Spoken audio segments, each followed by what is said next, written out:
सच्चाई हमारे मुल्क में यह है कि इस ऐवान में जिन पर टेररिज्म का चार्ज है वो इस कानून पर वोट डालेंगे कि टेररिज्म क्या है नहीं है। सर, मुझे ये कहने की इजाजत दीजिए कि अगर आज भगत सिंह को और मोहनदास करमचंद गांधी को ये 3 खवानीन बनाए जाते तो भगत सिंह और मोहनदास करमचंद गांधी कहते कि रोलट एक्ट है ये 3 खवानीन रोलट एक्ट है। अब हुकूमत को बताना पड़ेगा कि असल मकौले पुत्र कौन है। शासन की टीका तो कोई भी कर सकता है, किसी को भी करने का अधिकार है। इसके लिए इस देश में अब किसी को जेल में नहीं जाना पड़ेगा, चाहे हमारा शासन। मैं फर्क समझाता रहा हूं, जो बड़े कटाक्षमय तरीके से ओवैसी साहब हंस रहे इसलिए, मगर इस देश के खिलाफ कोई बोल नहीं सकता, इस देश के हितों को कोई नुकसान कर नहीं सकता।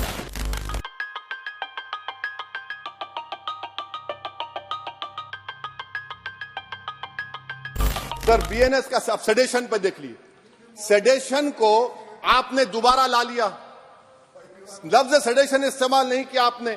3 साल से 7 साल आपने सुप्रीम कोर्ट को अंडरटेकिंग दी थी कि ये प्रोविजन नहीं लाया जाएगा। तो चेयरमैन सर, यहां पर हिंदी के एक बहुत मशहूर कवि का वो शेर मुझे याद आ रहा है, मैथिली शरण गुप्त का, कि राज्य को यदि हम बना लेंगे भोग तो बनेगा वो प्रजा का रोग, फिर कहूं मैं क्यों ना उठकर हूं आज मेरा धर्म राजद्रोह।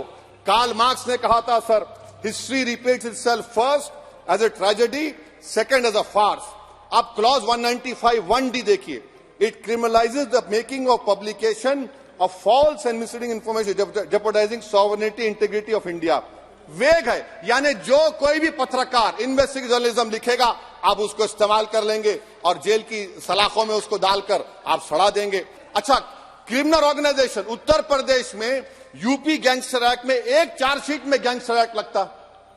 सर, आप बताइए फिर यूएपीए का क्या होगा, पीएमएलए का क्या होगा, महाराष्ट्र मकोका क्या क्या होगा, गुजरात के कोका क्या क्या होगा।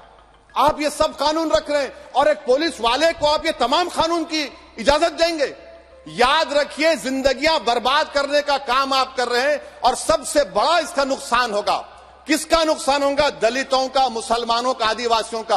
और वो पॉलिटिकल पार्टीज जो कल आज सत्ता में है, कल नहीं रहेंगे, वो बदले की भावना से काम करते हैं। सर, मुझे पुलिस ने पीटा सर, 1999 22 दिसंबर को मेरे सर पर 20 टाके लगे, पीठ से लेकर पैर तक मारा गया। आपको मालूम सर क्या हुआ?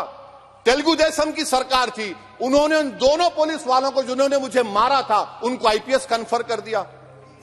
आईपीएस अरे मैं तैयार हूं मरने के लिए। तुम मारोगे क्या? बोलो, कहां मारोगे बताओ? अरे तुम कहां मारोगे? तुम्हारी गोलियां खत्म हो जाएंगी, मैं जिंदा रहूंगा। अरे तुम्हारी गोली डरने वाला बैठो तुम। अरे चप्पन देके बैठो। मैं अपनी बात को खत्म करने से पहले मैं उम्मीद कर रहा था कि मैंने वजीर दाखिला का एक स्टेटमेंट सुना था अमित शाह साहब का, कि जब गुजरात के होम मिनिस्टर थे तो उन पर जुल्म किया गया, उनको दबाया गया। मगर हम ये समझ रहे थे कि जिस शख्स पर नाइंसाफी हुई है, जो वो क्लेम कर रहे हैं, तो कम से कम वो दूसरों से नाइंसाफी तो नहीं करेंगे। आप क्या कर रहे हैं? अरे ऐसे हजारों लोग हैं जिन पर जुल्म हो रहा है, ना उनके पास दलील है, ना उनके पास वकील है, ना उनके पास आजादी है। अभी ओवैसी साहब हंस रहे हैं।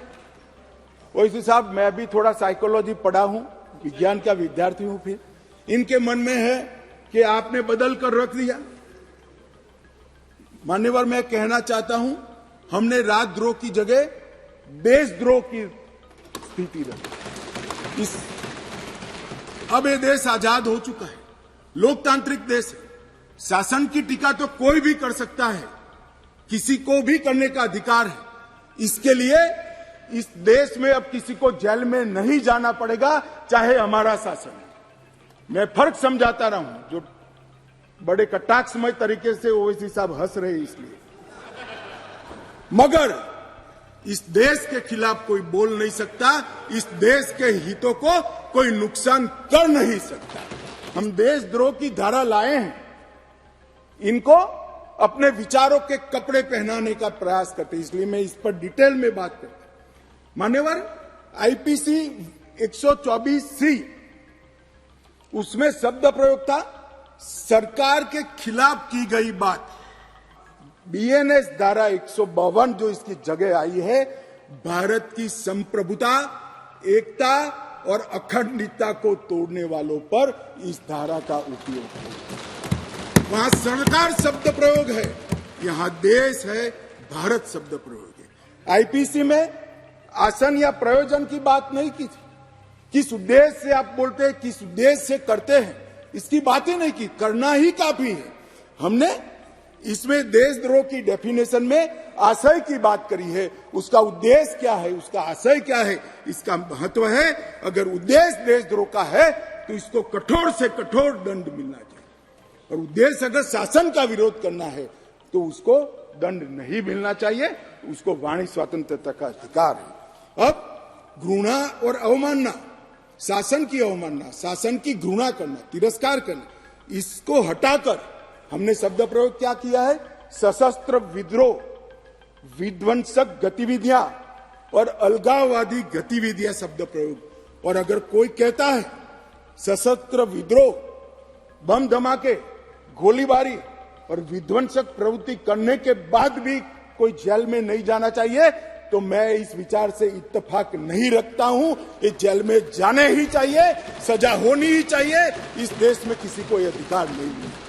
मान्यवर, मैं इसलिए कहता हूं कि कुछ लोग ये नए इनिशिएटिव को अपना कलर देने का प्रयास करें, मगर आपका कलर, आपकी सोच, आपके विचार, आपकी नजर आपको मुबारक हो। हम तो संविधान की स्पिरिट को लेकर आगे चलने वाले लोग हैं। देश के खिलाफ जो कुछ करेगा उसको जरूर सजा होगी, ऐसा कानून में होना चाहिए। टेररिज्म पर सर, बीएनएस का टेररिज्म सर, ये बड़ा ही डेंजरस आपने खतरनाक आपने काम किया है। इससे दहशतगर्दी का मुकाबला नहीं होगा, सिविल लिबर्टीज खतरे में पड़ जाएंगे। और सबसे बड़ी बात तो यह है सर, इसमें आपने नोटिफाई करेंगे किसी को टेररिस्ट, कोर्ट क्यों नहीं करेगा? पुलिस वाला कैसे करेगा मुझे टेररिस्ट नोटिफाई? किसी ऑर्गेनाइजेशन को टेररिस्ट घोषित कर देंगे। तो ये खुद सेपरेशन ऑफ पावर्स का वायलेशन है, जुडिशियल इंडिपेंडेंस का वायलेशन है और इंदिरा गांधी वर्सेस राजनारायण केस का वायलेशन है। तो ये मोदी सरकार जुडिशरी के पावर्स को छीनकर खुद जज, जूरी, एग्जीक्यूशन बन रही है। किसी शायर ने बड़ा अच्छा कहा था सर, वही कातिल, वही मुखबिर, वही मुंसिफ ठहरे। मुझे तो आश्चर्य हो रहा है, इस देश के कानून में आतंकवाद को रोकने की धारा है और इस सम्मानीय सदन का कोई व्यक्ति उसको मानव अधिकार के नाम से विरोध करे। आतंकवाद ही मानव अधिकार का सबसे बड़ा हनन करता है। जो आतंकवाद फैलाता है, आतंकवादी कृत्य करता है, जिसका जो विक्टिम होता है, इसके मानव का अधिकार का हनन आतंकवादी कृत्य करने वाला व्यक्ति करता है और उसको कठोर से कठोर सजा मिलती है। और मैं तो आश्चर्यचकित, मैं यहां बैठा होता तो टोकता भी, रोकता भी, प्रयास भी करता कि इसको सदन के रिकॉर्ड का हिस्सा न बनने दिया। आप एक्सपोज हो रहे हो, मगर मैं था नहीं, मैंने पढ़ा। इसका बचाव करते हैं। किस जमाने में जी रहे? अंग्रेजों का शासन नहीं है, कांग्रेस का शासन नहीं है, ये भारतीय जनता पार्टी और नरेंद्र मोदी का शासन। इसकी व्याख्या क्या की है?